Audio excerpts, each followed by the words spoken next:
The most important thing wealthy people ever learned was how to feel wrong on purpose. Most people confuse comfort with correctness. They make decisions that feel safe, that feel responsible, that feel like what a sensible person would do, and then wonder, years later, why the numbers never moved. The answer is not that they chose badly. The answer is that they chose comfortably. And comfort, when it comes to building wealth, is almost always the enemy. There is a category of financial behavior that feels like a mistake every single time. It triggers anxiety.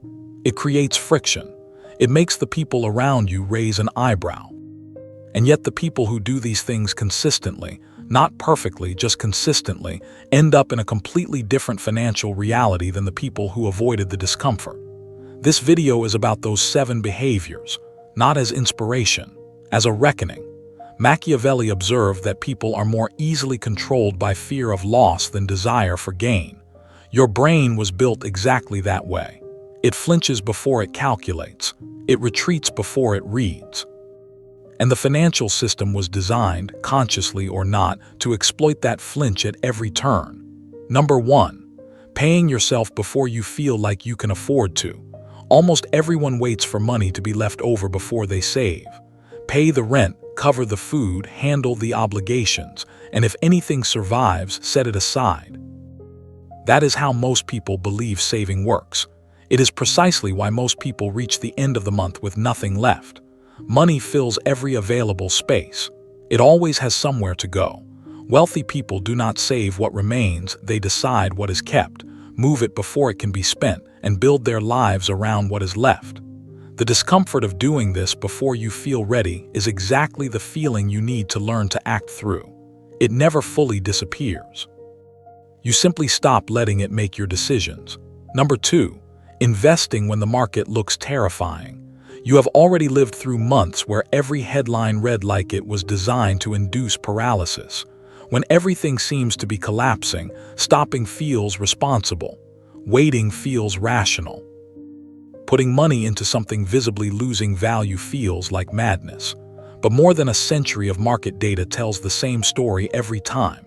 The people who invest quietly during periods of maximum fear consistently outperform the people who wait for certainty. Because certainty arrives late. It arrives after the recovery. It arrives expensive. The people whose returns you admire did not time the bottom. They simply refused to let fear override a process.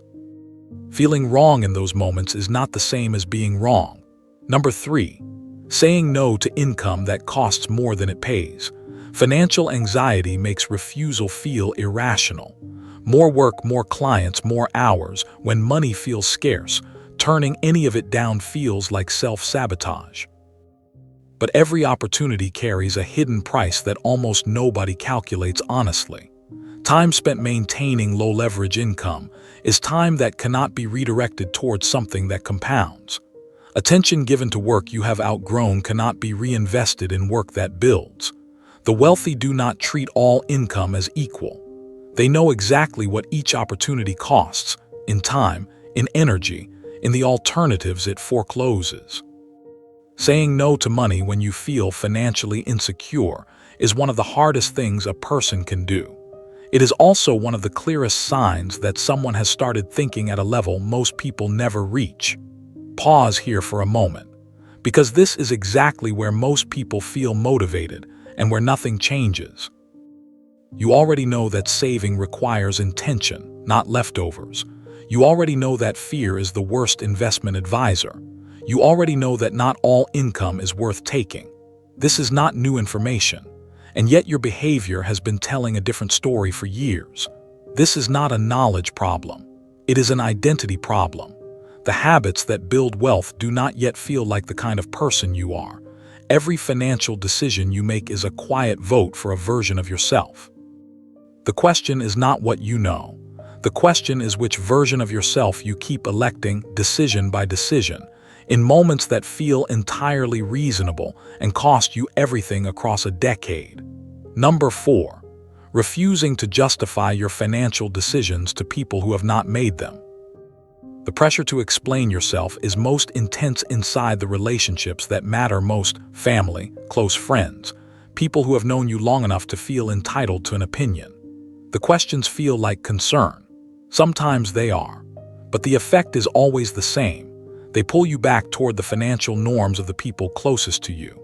Machiavelli wrote that men are so simple of mind and so dominated by their immediate needs that a deceiver will always find plenty of people willing to be deceived. The people around you are not trying to deceive you.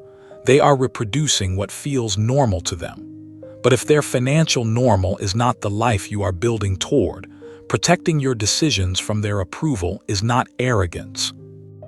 It is one of the quietest and most necessary forms of discipline you will ever practice. Number 5. Doing less with your investments, not more.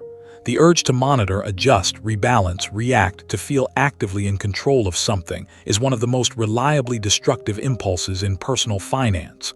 The research is unambiguous. The more frequently people intervene in their own portfolios, the worse their outcomes. Not slightly, measurably, consistently, chronically worse. Your nervous system treats a declining portfolio the same way it treats a physical threat. It demands action. But markets are not predators. They do not respond to movement. The people who compound most reliably over time are not the ones doing the most. They built a process and then developed the discipline to leave it alone. Every reactive login, every anxious adjustment, it costs money. Every time. Restraint is not passivity here. It is the hardest skill in the game. Number 6. Spending significantly on things that return time. Every cautious financial instinct says defer, delay, squeeze more from the hours you already have. But time is the only resource in this entire conversation that cannot be replenished. Once it is spent, it is gone without negotiation. The wealthiest people across every field share one pattern above almost all others. They guard their attention obsessively and buy back their hours wherever possible. Paying someone to handle what drains you is not indulgence. It is investment in the asset with the highest possible leverage. The hours in which you think clearly and build things that compound. The discomfort of spending money to reclaim time before it feels financially justified is the same discomfort that precedes almost every correct financial move you will ever make. It will feel wrong. That is how you know it is probably right. Number 7. Choosing environments over effort. The most deeply held belief in the financial culture most of us grew up in is that results are a function of how hard you work. That belief is not entirely wrong, but it is dangerously incomplete. The environment in which effort happens shapes the outcome more than most people ever honestly reckon with. The people you spend the most time with do not just influence your habits. They set your baseline for what is normal, what is possible, and what you are allowed to want. Deliberately moving closer to people operating at the level you want to reach feels presumptuous. It feels like betrayal. Sometimes, in the short term, it costs real relationships. Machiavelli understood that the prince who surrounds himself only with familiar counsel will only ever see as far as the familiar allows. Your environment is compounding right now, your standards, your expectations, your sense of what is reasonable to build. It is compounding in either direction. The only question is whether you are choosing it or simply inheriting it. Here is what all 7 of these habits have in common.